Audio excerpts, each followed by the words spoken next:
PGR se manifesta contra pedido de progressão de regime feito pelo publicitário Marcos Valério. Inadimplência em condomínios, o que pode e o que não pode na hora da cobrança. O Tribunal de Justiça de Mato Grosso entendeu que um condomínio não pode limitar a circulação de morador inadimplente nas áreas comuns. Direito do consumidor. O que fazer quando operadoras trocam o plano de celular sem autorização do cliente? Com o PROCON em cima, com as ações judiciais, eles têm que fazer isso. Brasília, inspiração de artista. Quando eu vi a ponte, me deu a ideia de fazer a ponte como se fosse uma pedra quicando.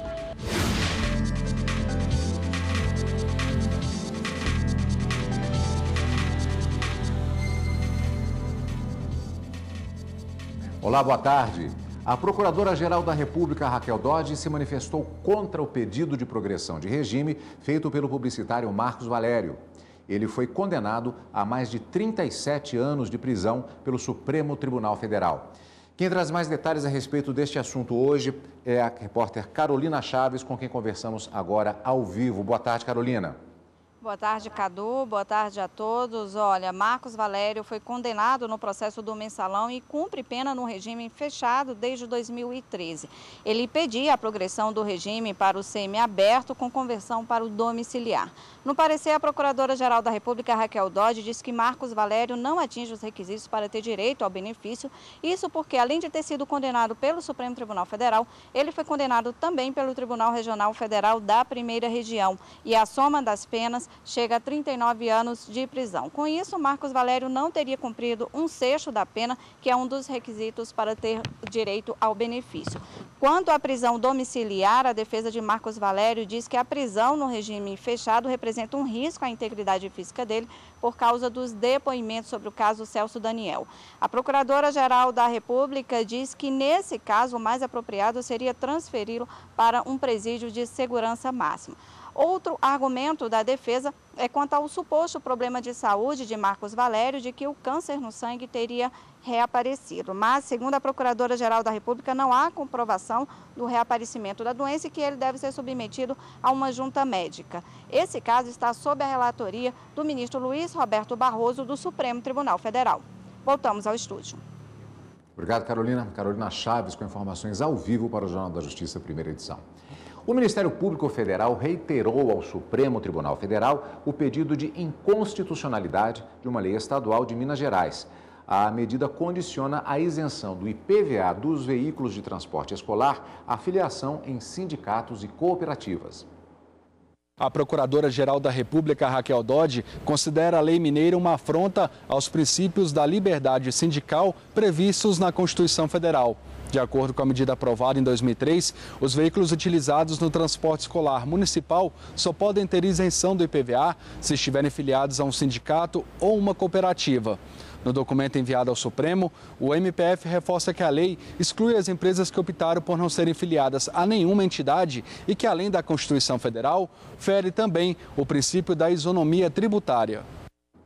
A Justiça Federal de Brasília marcou para o dia 15 de fevereiro o depoimento da mãe do ex-ministro Gedel Vieira Lima, Marluce Vieira de Lima. Ela vai depor no processo que apura a origem dos 51 milhões de reais encontrados em malas em um apartamento em Salvador, na Bahia, em setembro do ano passado. Foi uma das maiores apreensões de dinheiro já feitas pela Polícia Federal. Marluce Vieira também é mãe do deputado Lúcio Vieira Lima. Os três são acusados de lavagem de dinheiro e associação criminosa. O Superior Tribunal de Justiça manteve a prisão de um homem acusado de comércio clandestino de gado no Acre.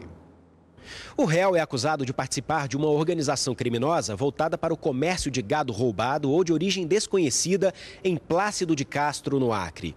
Ele vai continuar preso por decisão do presidente do Superior Tribunal de Justiça, ministro João Otávio de Noronha. Além de organização criminosa, o réu responde por falsidade ideológica, corrupção de agentes públicos, fraude a licitações e periclitação de saúde pública, que é colocar em risco a saúde da população. De acordo com o processo, os donos de uma casa de carnes se aproveitavam da vigilância sanitária precária para realizar compra e venda de gado de origem desconhecida, sabendo apenas que a mercadoria vinha da Bolívia. A defesa entrou com pedido de liberdade no STJ depois que a liminar requerida em outro habeas corpus foi negada em segunda instância. O argumento era que a prisão não poderia ter sido decretada pela Justiça Estadual e que a análise do caso deveria ser da Justiça Federal, já que a carne vinha da Bolívia. A defesa pede que o acusado seja posto em liberdade e que os autos sejam remetidos à Justiça Federal para confirmar ou não os atos decisórios. Para o ministro João Otávio de Noronha, não há ilegalidade que justifique o deferimento da medida de urgência. O mérito do habeas corpus ainda será julgado pela 6ª turma do STJ, sob a relatoria da ministra Laurita Vaz. Você vai ver no próximo bloco inadimplentes em condomínios. Como a cobrança pode ser feita? Fazer a cobrança mensal de todos os devedores. Alguns administradores deixam a dívida acumular por muito tempo para depois começar um procedimento de cobrança.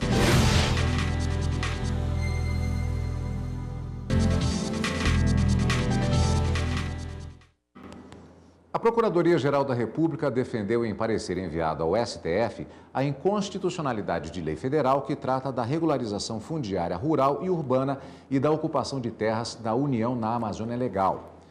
Segundo a PGR, a lei avança sobre a competência dos municípios para tratar de matérias urbanísticas e afronta princípios constitucionais, como o direito à moradia, a função social da propriedade e a proteção do meio ambiente. No entendimento da Procuradora-Geral da República, Raquel Dodge, a ação direta de inconstitucionalidade deve ser recebida pelo Supremo Tribunal Federal. O relator da ação é o ministro Luiz Fux. Impedir que devedores da taxa de condomínio usem áreas comuns é medida coercitiva, ilegal e ilegítima. Esse foi o entendimento da Justiça de Mato Grosso, que obrigou um condomínio a liberar o acesso dos devedores às áreas comuns, sob pena de multa diária de R$ 500 a R$ 5.000. A inadimplência é um dos problemas nas negociações de cobrança de taxas atrasadas, que são bem mais comuns do que pode parecer. Veja na reportagem. Este condomínio em Brasília tem 15 prédios, 260 apartamentos, cerca de 1.200 habitantes e 57 mil metros quadrados. Imagina administrar tudo isso. É como uma mini cidade. Mexer com pessoas, eu acho que é a maior dificuldade, porque eu vejo que as pessoas têm essa dificuldade de cumprir as normas. E essas normas que elas mesmas deliberaram e aprovaram, mas na hora de cumpri-las é a maior dificuldade. Então nem todo mundo tem esse entendimento. E quando o assunto envolve dinheiro, o problema é ainda maior. Segundo o síndico, o condomínio administrado por ele acumula cerca de R$ 50 mil por mês de inadimplência. E ele adota estratégias de cobrança estabelecidas em convenção para não gerar mais dívidas. Até 60 dias é cobrado administrativamente por meio do escritório de contabilidade. Após 60 dias, vai para o nosso jurídico, onde serão executadas. Geralmente, esses moradores, quando recebem a intimação, eles já procuram a administração por meio do escritório de advocacia para negociar, fazer o acordo. A única coisa que eles são bloqueados é o fato de não poder fazer as reservas de espaços exclusivos pelo sistema. Mas nas áreas comuns, academia, piscina, transitar pelo condomínio, não existe nenhuma restrição nesse sentido. Uma das atribuições do síndico é cobrar a taxa condominial, mas sem constranger o inadimplente. O Tribunal de Justiça de Mato Grosso determinou que um condomínio no estado não pode impedir um morador inadimplente de acessar as áreas comuns, porque a cobrança da taxa já está em discussão judicial. Segundo a desembargadora, o procedimento do síndico foi indevido e, se descumprir a decisão, pode pagar multa de até R$ 5 mil. Este advogado explica que há outras formas legais de cobrança e, inclusive, mais rápidas. Estabelecer um prazo, como existe aqui, para que o devedor possa ir à administração, proporcionar o parcelamento da dívida sem débitos, como é feito aqui também. Uma outra maneira também é fazer a cobrança mensal de todos os devedores. Alguns administradores deixam a dívida acumular por muito tempo para depois começar um procedimento de cobrança. Com essas medidas, acredito que a inadimplência será reduzida significativamente.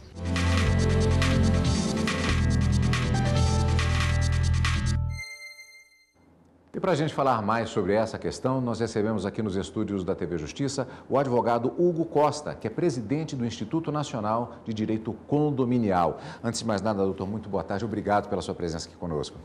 Boa tarde, Carlos Eduardo. Boa tarde a todos que estão nos assistindo aqui.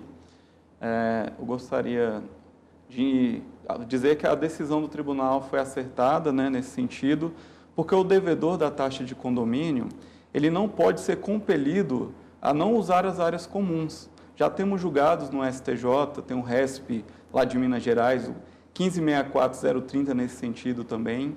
Então, foi uma decisão acertada. Quer dizer, ela já atende, inclusive, essa decisão de Mato Grosso a uma jurisprudência até aqui pacificada por um tribunal superior, no caso o STJ. Sim, é uma jurisprudência pacificada porque já tem sido entendido que fere o princípio da dignidade da pessoa humana você constranger a pessoa a não usar as áreas comuns, até porque existem meios de cobrar a taxa de condomínio. Hoje, a taxa de condomínio é um título executivo extrajudicial, de acordo com o CPC. Então, já existe um meio de se cobrar eficaz. Então, o síndico ou gestor de condomínio não pode tomar dessas medidas. Agora, quais medidas podem ser tomadas no caso da inadimplência? Pois bem, no caso da inadimplência, primeiro é conversar com os condôminos, trazer... Hoje nós podemos fazer feirões, né, para pagamento das taxas, incentivar, mas no caso, quando aquela pessoa não quer pagar, você pode acionar o jurídico do condomínio, que ele entre com uma execução, é um rito célere. Aqui no Tribunal de Justiça do Distrito Federal, inclusive no Juizado Especial, é possível cobrar o inadimplente. Nós temos várias ferramentas. É possível o despejo nesse caso? Não, não é, porque o condômino ele é proprietário também. E a Constituição, ela assegura o direito à propriedade. Então, assim, não é possível nem limitá-lo a usar as áreas comuns, muito menos compeli-lo a sair do condomínio. Agora, Brasília, ela é uma cidade que é um verdadeiro estudo de caso em relação à questão condominial. Isso porque nós temos aqui os condomínios de prédios, por exemplo, na Asa Souza Norte, são os mais tradicionais.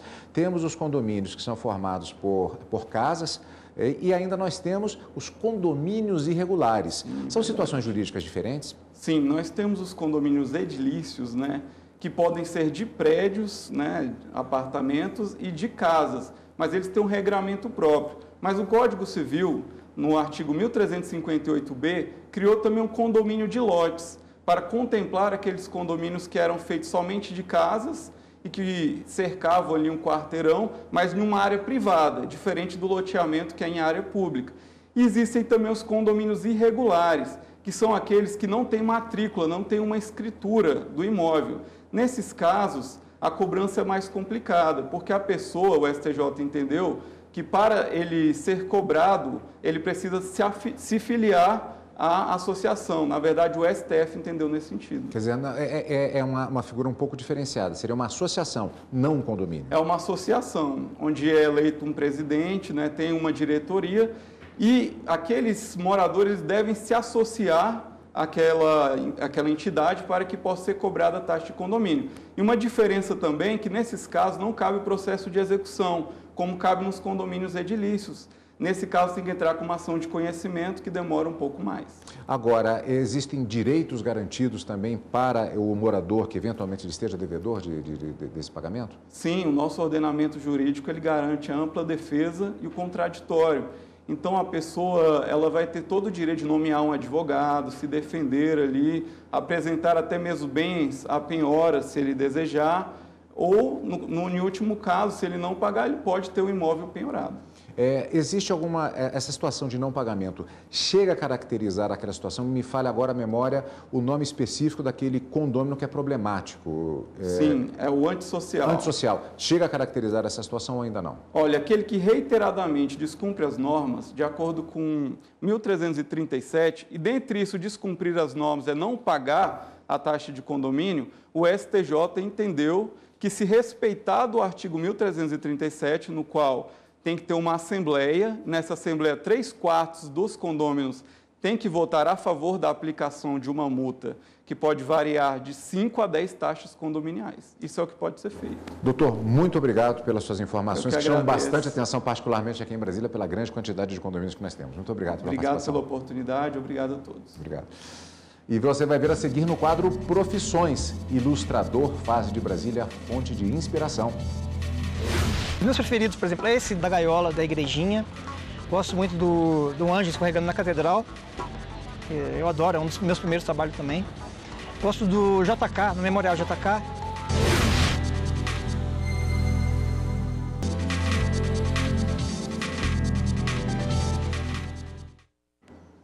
Além de ligar incansavelmente para os clientes, algumas operadoras de telefonia começaram uma prática abusiva. Mudar o contrato de clientes por telefone e por outro mais caro. Nem sempre o consumidor aceita a alteração e ainda tem de pagar multa caso não aceite a nova proposta. Foi o que aconteceu com o seu Floriano, aqui em Brasília.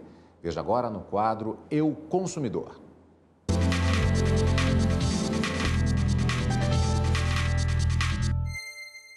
As ligações não têm hora. As operadoras de telefonia chamam sem parar. À noite é feriado, é de manhã à tarde, você está no ônibus, estão ligando. Diariamente estão fazendo isso. Bastante conveniente, a palavra correta. E a gente nem tem onde recorrer, porque na verdade a gente bloqueia um número, aparece outro número, sempre. Com o PROCON em cima, com as ações judiciais, eles sempre fazem isso. Por quê? Na verdade não tem uma pena educativa para essas empresas, né? São sempre penas brandas, até mesmo quando tem uma sentença ali condenatória na justiça. Por lei, não há regulamentação para evitar o excesso de ligações. Mas, em 2012, a Anatel obrigou as operadoras a enviarem mensagens para os clientes com a opção de bloquear ligações de propagandas. Mas, muitas vezes, isso não é suficiente. Olha só o problema que o seu José Floriano vem enfrentando. Estou sendo vítima de uma empresa de telefonia do qual eu me associei. Eles ficam oferecendo planos, mudança no seu plano durante 24 horas por dia. E quando você não aceita, eles mudam automaticamente por conta própria. E aumentaram o valor do meu plano. E depois emite automaticamente uma multa. Se você não aceitar e pedir o cancelamento, você tem que pagar a multa. Aí eu pergunto, nós como consumidores, o que podemos fazer? A companhia não tem o direito de alterar o plano do senhor sem que o senhor tenha manifestado a sua vontade para tanto. Então, o senhor tem direito, sim, ao cancelamento desse plano que não foi contratado pelo senhor, sem a cobrança de qualquer valor, de qualquer multa.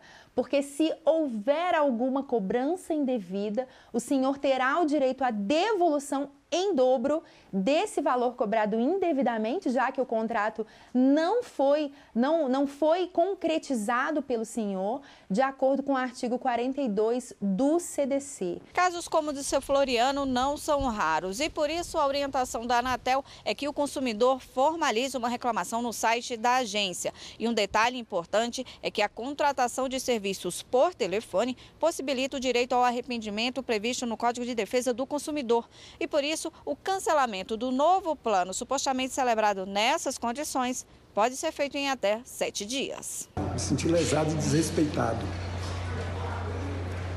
Então, eu acredito que a justiça tem que tomar uma parte ativa nisso, para solucionar esse problema, porque não sou eu que estou sendo vítima. Hoje eu estive lá na empresa e mais de 10 pessoas estavam com o mesmo problema. Se não for possível a solução desse problema junto ao PROCON, que tem sido muito eficiente nas soluções, nessas demandas que são levadas para esse órgão tão competente, o senhor tem direito ao ajuizamento de uma ação, pode ser perante os juizados especiais, onde o senhor vai postular a declaração de inexistência desse débito e a rescisão do contrato, porque de fato o senhor não contratou. E de qualquer forma, se houver essa cobrança, o senhor não pagar e houver a inscrição do seu nome no cadastro de maus pagadores, porque o senhor não efetuou o pagamento dessa multa, o senhor também fará direito ao recebimento de indenização por danos morais. O Tribunal Superior Eleitoral reabriu a visitação à exposição Eleições no Brasil, a conquista da transparência e da legitimidade. A mostra pode ser visitada na sede do TSE, em Brasília, até o dia 9 de agosto.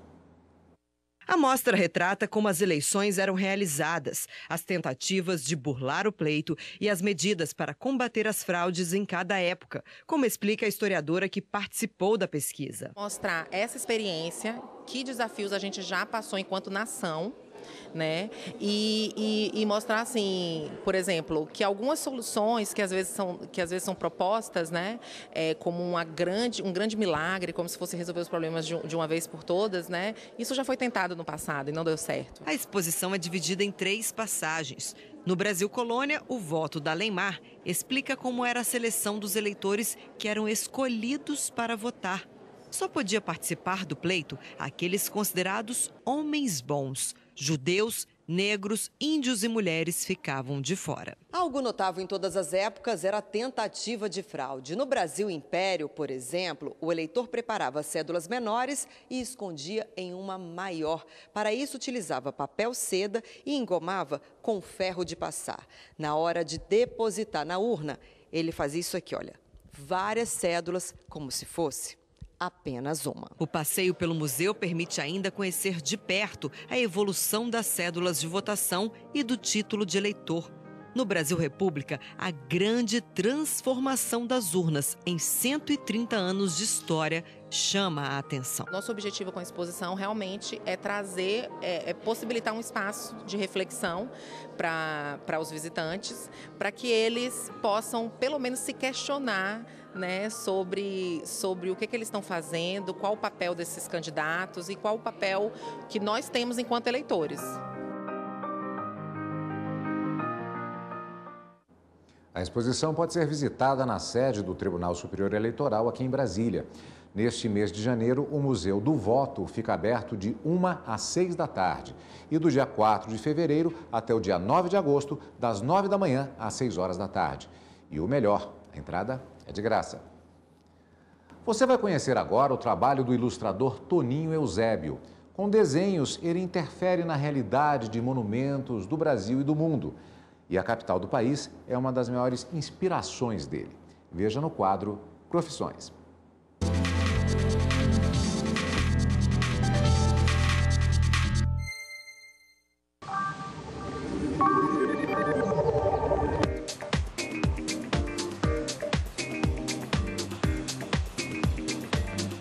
Meu nome é Toninho Eusébio, eu sou ilustrador e artista plástico. E há 3 anos eu venho desenvolvendo um trabalho que eu chamo de interferência, que é uma ilustração. Esse caderninho, um caderno Moleskine, e interagindo com alguma paisagem, um monumento, ou uma árvore, qualquer coisa que seja inspirador. O que eu faço? Eu faço um registro de, aqui por exemplo, a gente tem aqui a igrejinha. Eu faço uma interação do meu desenho com a foto de fundo. O elemento, são muitas, né, as ideias, depende do que o monumento retratado me inspirar. Por isso que eu chamo de interferência, porque o meu desenho interage com essa paisagem. Eu me lancei esse desafio de chegar e ver o que fazer aqui na igrejinha. E quando eu vi as pombas, eu achei que vou fazer alguma coisa com elas, porque é a parte mais interessante, assim, lógico que a estrutura é linda, né, Niemeyer, mas que plasticamente, para mim, eu teria um controle melhor usando o desenho das pombas. E aí me veio a história de fazer uma gaiola, que uma dessas pombas estivesse presa, ela saindo, se juntando às outras. E aí eu chamo de livre esse trabalho. Eu marco alguns pontos no caderno, onde o desenho vai encontrar com o fundo. Então, de tanto fazer, também eu peguei uma prática de distância, por exemplo. Se eu vou desenhar, eu começo a marcar esse ponto um pouco mais próximo do olho e marco alguns pontos aqui. Abaixo a mão e começo a desenhar. E vou sempre conferindo, né? E quando eu termino o desenho, para tirar foto com o celular, eu tenho que esticar o braço, porque já é a lente do celular, já é diferente do olhar humano. É lógico que quando a gente faz um trabalho, a gente tem os xodós, né? Os preferidos. E os meus preferidos, por exemplo, é esse da gaiola, da igrejinha. Gosto muito do anjo escorregando na catedral, que eu adoro, é um dos meus primeiros trabalhos também. Gosto do JK, no Memorial JK, que o JK com a mão para cima, ali eu coloquei na mão dele uma linha e soltando uma pipa. E um outro também que eu gosto muito, é da ponte JK, que quando eu vi a ponte, me deu a ideia de fazer a ponte como se fosse uma pedra quicando. Só que achando que estava abafando, né, a ideia genial, mas a ideia, fui pesquisar depois, a ideia do arquiteto realmente é uma pedra quicando, assim. No final do ano passado, foi bem bacana, assim, uma galeria suíça, também pela internet, viu meu trabalho e eles estavam com um projeto de levar artistas de todo mundo para Nova York em março. Todo mês de março de todo ano eles têm, em Nova York, no Chelsea, né? Eles têm uma chamada de Armory Art Week, é a semana de arte deles, e essa galeria suíça ia fazer uma exposição desses artistas numa galeria lá de Nova York e perguntou se eu teria interesse em submeter meu trabalho à curadoria deles. Eu mandei 10 obras, dessas 10 eles selecionaram uma, que é a Ponte Quicano. E ela seria projetada num telão de LED, não ia a obra física mesmo, né, um quadro. Então, e aí eu fiquei super feliz, assim, nossa, só deles terem me achado, né, uma galeria ter interesse no meu trabalho e ter sido selecionado para mim foi fantástico. Assim. Ele está dentro de projeto de vida porque eu quero continuar velhinho como um artista plástico, né, com a minha pintura, com meus desenhos. E se esse trabalho ainda tiver oportunidade e a mão estiver firme para segurar o caderno, quero continuar fazendo, sim. Muito legal. E uma boa tarde para você e até amanhã.